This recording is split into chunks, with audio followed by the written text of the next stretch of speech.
Hello guys, welcome back to our channel Future Achiever Official. तो अभी एक news जो है वो बड़े सारे एस्पिरेंट मेरे को भेज रहे हैं टेलीग्राम पे, व्हाट्सएप पे भी भेज रहे हैं कि क्या सर अभी JKPSI का एग्ज़ाम जो है वो अप्रैल अभी नेक्स्ट ईयर अप्रैल में हो जाएगा या मार्च में हो जाएगा। अब मैक्सिमम बंदे बोले अप्रैल में जो है वो कुछ कह रहे हैं वो कि एग्ज़ाम जो है वो JKSB करवाएगी।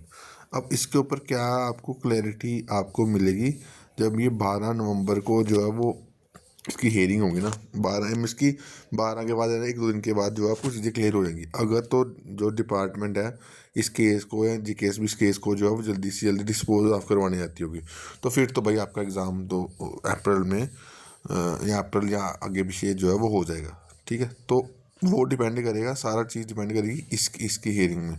ठीक है, वैसे जब भी हेयरिंग जो आसपास लगती है, सी इसकी लास्ट हेयरिंग थी आई थिंक, फिर नॉट रॉन्ग 6 नवंबर को हेयरिंग थी। 6 को थी, कब थी, 4 को थी यार। ठीक है, हाँ 4 को थी यार। तो अब पास पास हेयरिंग हो रही है, यानी कि ये केस जो है वो ये वाला केस जो दिनेश सिंह सिब्बल वाला केस है, ये डिस्पोज ऑफ होने के चांसेस लग रहे हैं।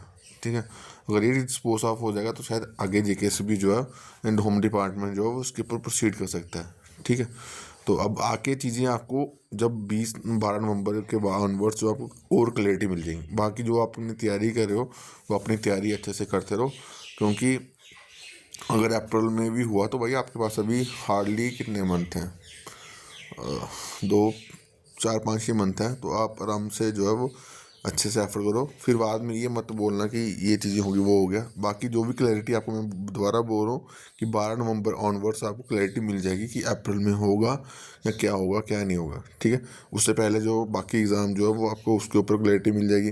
ठीक है, अब बड़े सारे बंदे ये भी पूछेंगे सर नायब सिलदार के ऊपर, तो नायब सिलदार का भी मसला सेम है। नायब सिलदार के ऊपर भी आपको अभी उसकी हेयरिंग आई थिंक इसी महीने या 24 को है। ठीक है, तो अगर गवर्नमेंट अप्लाई फाइल कर देती है तो उसके बाद उसके ऊपर भी आपको जो है वो क्लैरिटी जो है वो मिल जाएगी।